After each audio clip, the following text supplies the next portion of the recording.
بسم اللہ الرحمن الرحیم۔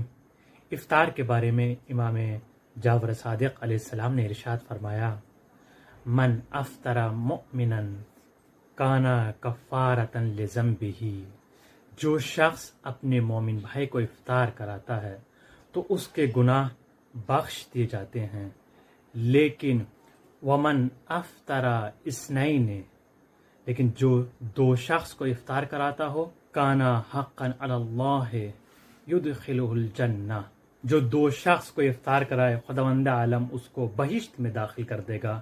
تو یہ افطار کرانے کا ثواب ہے، لیکن جہاں افطار کے لیے کہا گیا مستحب ہے وہاں پر اسراف نہ ہو، حرام میں مبتلا نہ ہو جائیں۔